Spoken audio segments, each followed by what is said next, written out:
Pred sve umornijom posadom hira, najduža je etapa plovidbe duž istočne obale zelenog kontinenta. S ekvatora se treba spustiti čak do 35. stupnja južne širine, do ušća najšire rijeke svijeta, Rio del Plate. Jedreći protiv morske struje i neprekidno se sudarajući s valovima pokraj beskrajne 6000 km duge obale Brazila, hir se na očigled raspada. Paluba na pramcu sve više propušta more. Najnužnije popravke, tek toliko da stalno mokar krevet ne postane i kupaonica, obavljamo u najtežim uvjetima plovidbe. Radijom obavještavamo prijatelje na Vanji Teji u Hrvatskoj da smo odlični. A istina je da jedva čekamo da zaobiđemo rt Cabo de Calcanar, točku na kojoj je Južna Amerika najbliža Africi, pa da barem struja krene s nama. U brodskom dnevniku Šutko je upisao da mu je tih 2200 očajnih milja od Kariba do Natala bilo do sada najteže jedrenje u životu.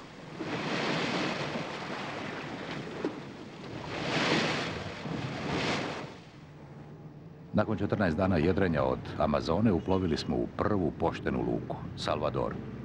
U dobrom zaklonu tu je marina sa 70-ak jedrilica i malih ribarskih brodica.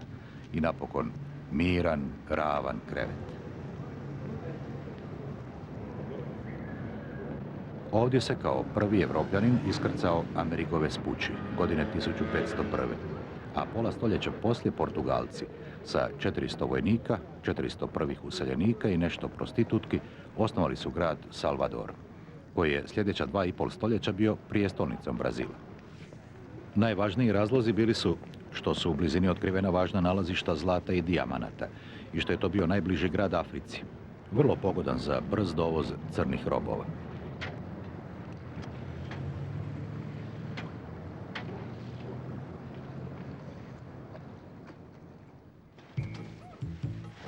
Sljedećih oko 600 milja Atlantik nam se smilovao. Valovi su mnogo manji, pa prepuštamo Mustafi, našem automatskom pilotu, da sam vodi hir. Eda i Goran sad mogu oprati palubu, a Šutko kucnuti rum za kormilara, kad ga već Mustafa neće.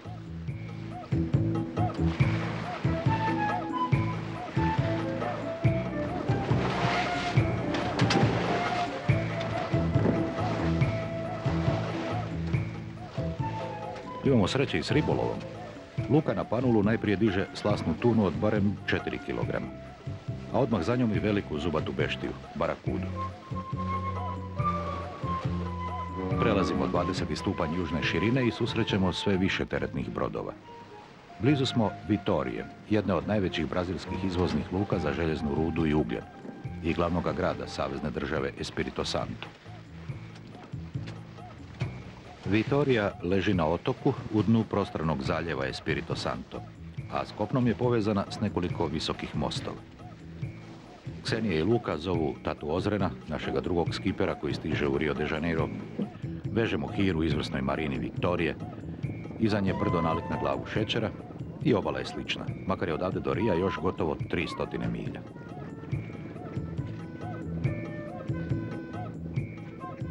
Ovo nam je prva marina u Brazilu, sasvim nalik na europske.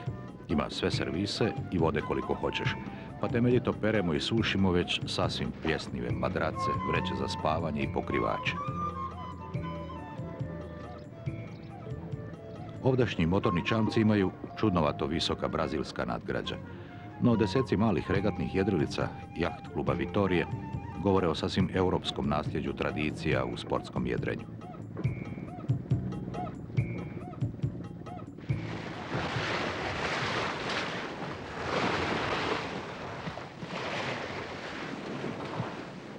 Nakon 3 dana ugodnog kljenčarenja napuštamo zaljev Espirito Santo, računajući da nam do Rija treba sljedeća 3. No bio je to račun bez krčmara, boga vjetra. Najprije je vjetar sasvim oslabio, pa nam je već bogata kolonija školjaka i travurine na trupu jako usporila napredovanje. A zatim nas je iznenadni zapadnjak od 8 bofora bacio više od 35 milja natrag.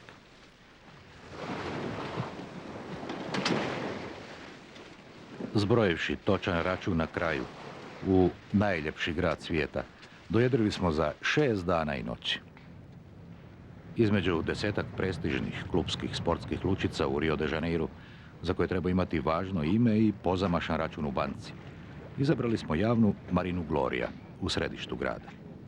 Glavno je kvaliteta što stoji manje od $2 na dan.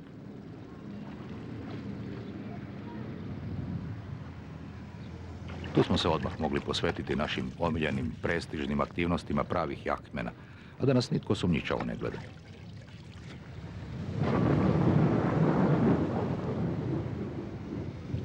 Uz ljetne odmore na Balearima i Karibima, uz zamjenu posada, u već jednogodišnjoj plovidbi od Jadranskog mora prema Cape Hornu, magičnu cilju naše prve etape na putu oko svijeta, Hir je prejedrio već više od 2/3 puta.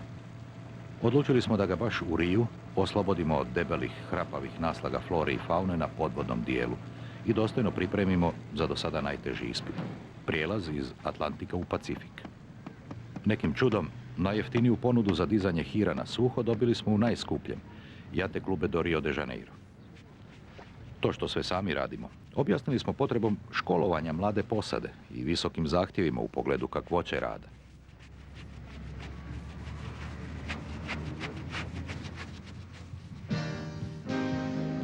Slavna plaža Copacabana, duga 4 km, nije nas baš oduševila. Puno je kupača, no među njima uopće nema onih opjevanih žena od čije ljepote staje dah. Tu se sad igra odbojka umjesto nogometa, koji su vlasti na plaži zabranili. Džogeri umjesto ljepotica trčkaraju uz nje rub, a karioke, sudeći prema svemu, na Copacabani najradije sjede u hladovini plastičnih streha, brojnih prčvarnica. Ulice 10-milijunskog grada, usprkos prividnoj ležernosti, postale su poprištima otimačina, a kariokama najvažnija stvar na svijetu sad se događa iza ograda. Zaljev Guanabare, u kojem je pod legendarnom glavom šećera poslije izrastao Rio, otkrili su Portugalci godine 1502. A prvi naselili, zanimljivo, Francuzi, pola stoljeća kasnije. Otada malo tko dođe u Rio propušta uspon na 400 metara visok Pao de Açúcar, glavu šećera. Danas je to vrlo jednostavno, žičarom. No neki se dokazuju i slobodnim penjanjem. Odozgo puca prekrasan pogled na grad i sve gušći smog. Uspon na treću najveću atrakciju Rija, 700 metara visok Corcovado, moguće i brdskom željeznicom.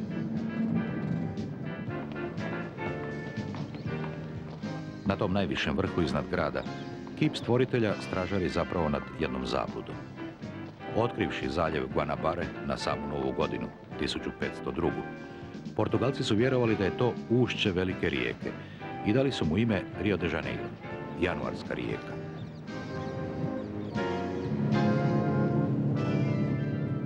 ...400 km udaljen od Rija, duboko u unutrašnjosti kontinenta, najsjajniji je kolonijalni dragulj Brazila, gradić Ouro Preto, prevedeno crno zlato.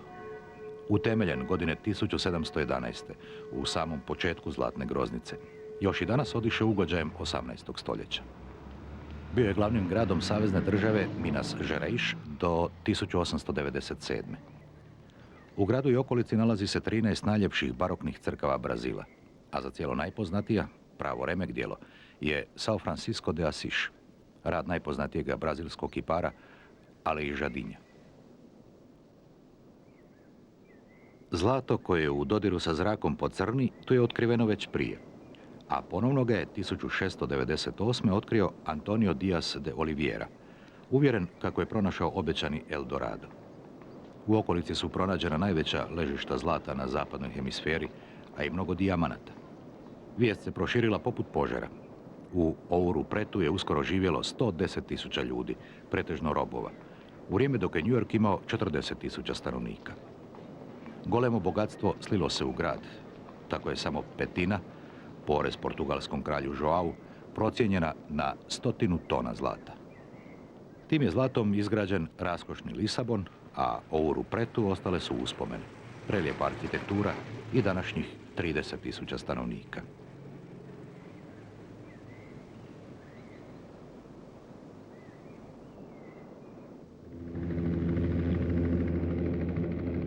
Tisuću 300 km južnije, na rubu džungli Mato Grossa, najveći je ovdašnji hir prirode, fantastični slapovi Iguacu. Na tromeđi Brazila, Paragvaja i Argentine, rijeka Iguacu, pritoka Parane, ruši se sama u sebe preko 82 metra visokih katarakata.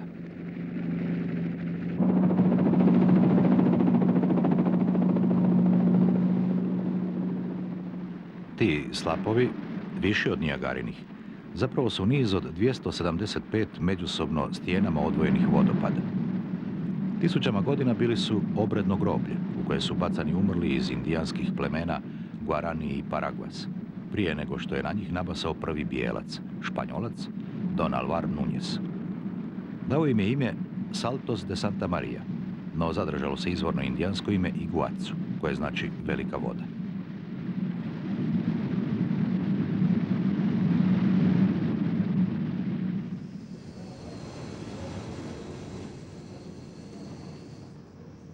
Vratili smo se u Rio, da obnovljeni i lijepo našminkan Hir vratimo njegovoj prirodnoj sredini.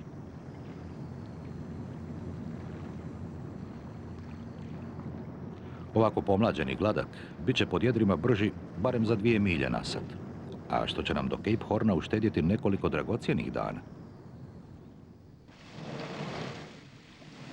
Već samo 2000 milja južnije bit ćemo u opasnim ledenim antarktičkim vodama, pa je u Riju zamijenjena i posada.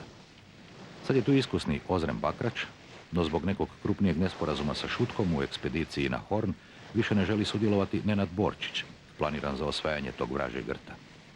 Kako će bez njega biti teško, pokazao nam je Atlantik već nakon 300 milja. U olujama od 9 bofora pucaju i jedra, a prvi put moramo upotrijebiti i zavlačna sidra, 2 dugačka konopca spuštena iza krme, da koliko toliko umirimo Hir. Tako smo uplovili i u prljavo ušće Rio del Plate, srebrne rijeke, najkraće i najšire rijeke svijeta. Na krajnjem lijevom rubu dugačak je lukobran i velika marina Punta del Este. Taj golemi Eustari zapravo je ušće dviju rijeka, Parane i Urugvaja, kojem je prema nakitu Indijanaca na njegovim obalama Magellan nadinuo ime Srebrna rijeka. U blatu tog srebra Ozren sad suši sve što nam je promočila gadna oluja na ulazu u Rio del Platu, u suradnji s vjetrom Suestadasom, koji uzvodno tjera struje jakosti do 4 čvora.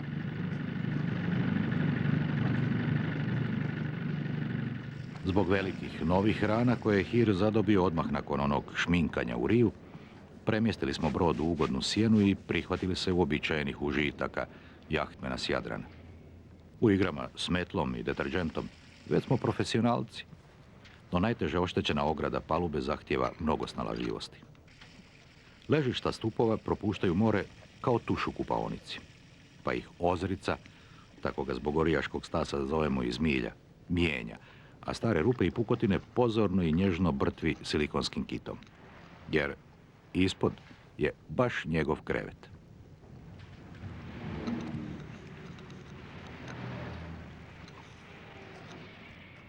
Punta del Este, zvana je i Maldonado, na 35. stupnju južne širine, najpoznatije je ljetovalište u Urugvaju.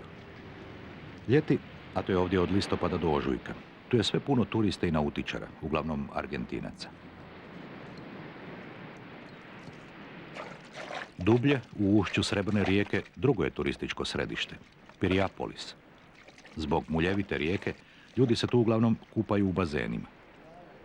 Nastanak te oaze mira i luksuznih vila usko je povezan s dolaskom prvih hrvatskih useljenika sredinom 19. stoljeća.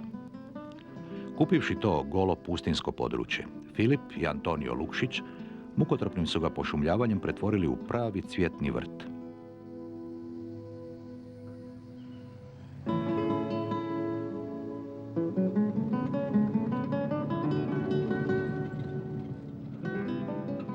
Polupustinska pampa, hladni vjetar Pamperos, škrta trava, stočarstvo i gauči koji tjeraju stada ovaca po beskrajnim pašnjacima. Prava su slika Urugvaja, a i sjeverne Argentine, u porječju Srebrne rijeke i Rio Urugvaja. Mnogobrojne estancije, stočarske farme, raštrkane su po tužnom kameno-smeđem krajobrazu bez visokog raslinja. To su oaze najkvalitetnijeg mesa i mlijeka od ovdje uzgojenih najboljih vrsta europskih goveda.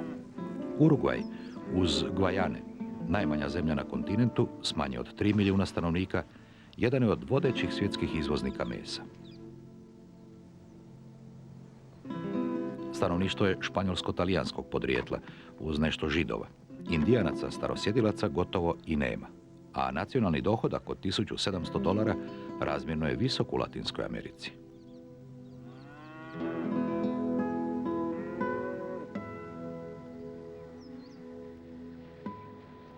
Montevideo, slobodno prevedeno lijep pogled, smješten je u jednom zaljevu 100 kilometara dublje u Rio del Plati. Danas ima 1.400.000 stanovnika, pa tako polovica svih Urugvajaca živi u njemu. U luci smo zatekli hrvatski brod Kraljevicu. Zbog 30.000 naših useljenika, pretežito iz Dalmacije, pomorske veze između Urugvaja i Jadranskog mora uvijek su bile dobre. Grad je najprije kao obrambenu tvrđavu na suprotnoj obali Srebrne rijeke osnovao Mauricio de Zabala, guverner Buenos Airesa, godine 1724. da spriječi daljnje nadiranje Portugalaca iz obližnje kolonije do Sacramento. Zanimljivo je da su prvi stalni doseljenici u Montevideu bili članovi 13 obitelji s Kanarskih otoka, raspoređenih u 6 jednakih stambenih blokova na rubu luke. A uz spomenike svecima, vojnim i političkim velikanima na konjima, na nižoj su razini spomenici europskim doseljenicima koji su lopatom i volovskim zapregama stvorili današnji Urugvaj.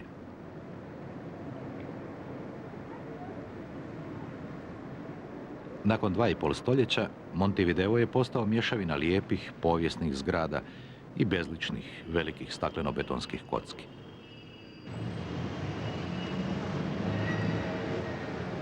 Gradom voze prastari autobusi i trolejbusi. Očito da sva javna bogatstva stočarske zemlje nisu okupljena u prijestolnici. Uz spomenike brojnim revolucionarima i diktatorima, Urugvajci se najviše ponose prvim neboderom izgrađenim u Južnoj Americi, godine 1929.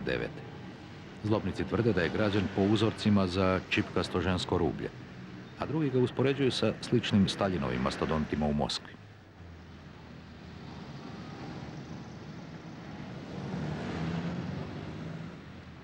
No bez obzira na relativno siromaštvo, primjerice u usporedbi s Rijom, Montevideo je lijep i ugodan grad.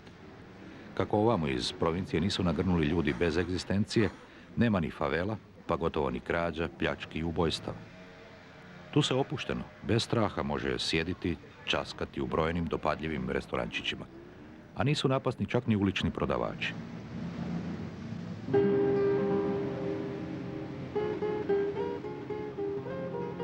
Osnivači prve veće brodarske kompanije u Argentini i Urugvaju godine 1886.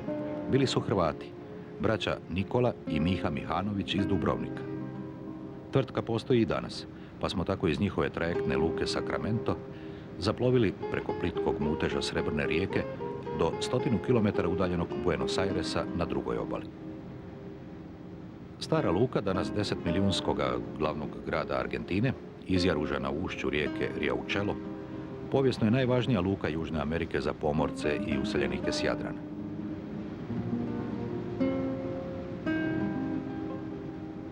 Pokretni most kod legendarnog Dock Sura, Južnog mola, bio je obično prvo što su potkraj 19. stoljeća ugledale tisuće iseljenika iz Hrvatske i Slovenije po dolasku trbuhom za kruhom u novi svijet. Pod imenom Nuestra Señora del Buen Aire, naša gospa od dobrog zraka, grad je utemeljio prvi španjolski guverner Pedro de Mendoza, godine 1536.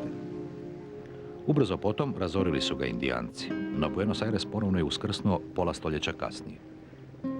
Dock Sur, kroz koji je prošla i većina ostalih europskih iseljenika u Južnu Ameriku, danas je uglavnom još samo groblje napuštenih brodova i uspomena, omiljen motiv slikarima i fotografima. Tu je zauvijek usidren jedan od prvih križanaca, trojarbolni jedrenjak parobrod, argentinski mornarički školski brod korveta Urugvaj. Za ljubitelja oldtimera pravi dragulj tehnologije sastavljanja prvih čeličnih brodova zakovicama.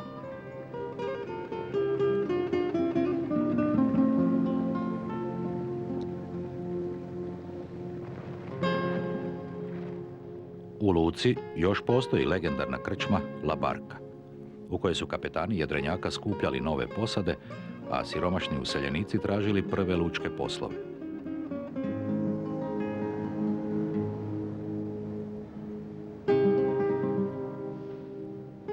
A u obližnjem Pomorskom muzeju kistovi starih majstora zorno dočaravaju početak novog života većine europskih useljenika u tom Eldoradu obećane Amerike.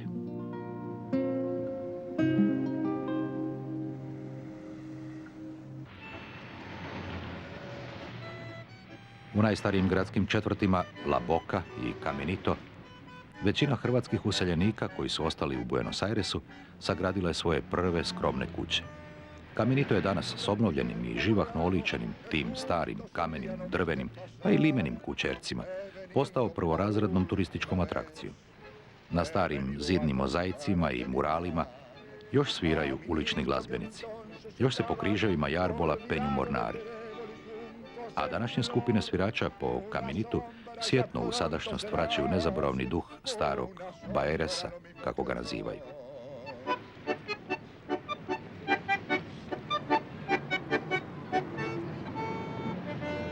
Caminito que todas las tardes feliz recorría cantando mi amor. No le digas si vuelve a pasar.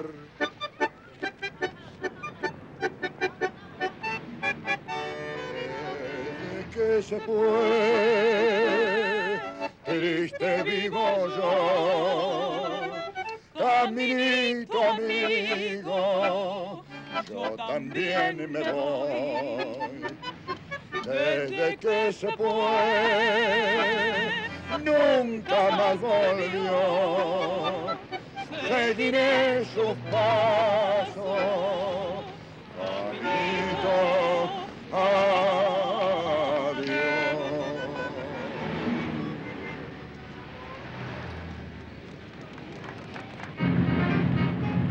Još potkraj 19. stoljeća Buenos Aires imao je tek 60-ak tisuća žitelja, a zatim se uz neviđen bum izvoza mesa 1880-ih počeo naglo razvijati. 20. godina 20. stoljeća u punom sjaju postaje najljepšim i najbogatijim gradom cijelog kontinenta. Zgrade parlamenta i Place de Mayo ne bi se ni danas postidjele najveće europske prijestolnice. Uostalom, polovica stanovništva grada su stranci, većinom Talijani, Španjolci i Francuzi, a ima i dosta Hrvata i Slovenaca, pa je i ozračje života u njemu sasvim europsko. Pred povijesnom ružičastom palačom, sjedištem argentinske savezne vlade, svakodnevno se odvija slikovita zamjena straže gardista.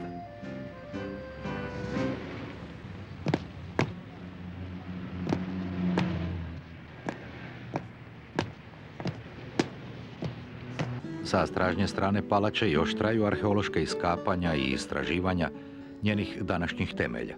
Starije palače iz 18. stoljeća. Sjedišta potkralja španjolskih Provincias Unidas del Rio de la Plata, nukleusa nastanka suvremene Republike Argentine.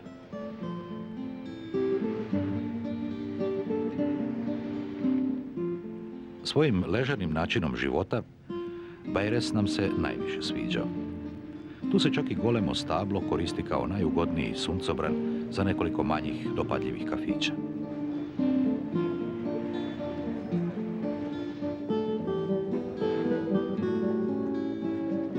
Stara četvrt San Telmo, najveći argentinski buvljak, pravi raj i za svjetske ljubitelje starina, odaje visoku razinu svijesti o pravim vrijednostima remek dijela minule tehničke civilizacije.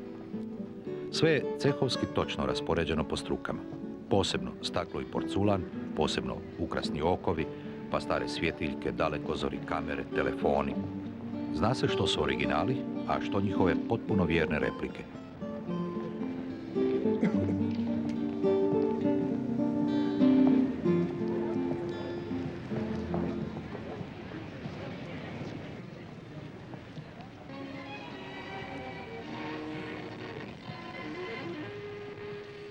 Ta nostalgična slika stare Argentine na San Telmu je dopunjena i igrokazima uličnih plesača. Uz škriputav zvuk prastare snimke s radija, tu se pleši izvorni argentinski tango. Više zbog vlastita zadovoljstva, nego turizma i ponekog novčića.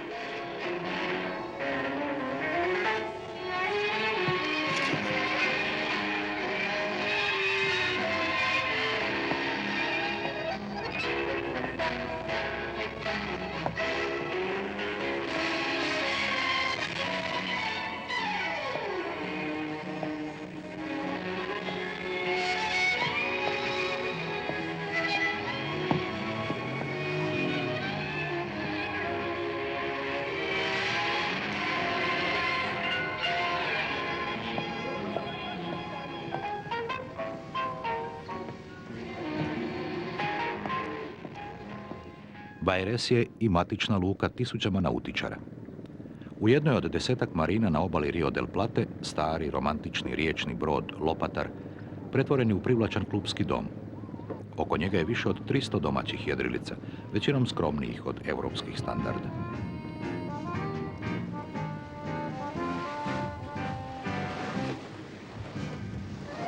Hir je iz Rio del Plate izjedrio opet u modre vode Atlantika. Uz uobičajene poslove sve češće odijevamo i duge hlače. Još je samo 1400 milja do ledenog zagrljaja ognjene zemlje.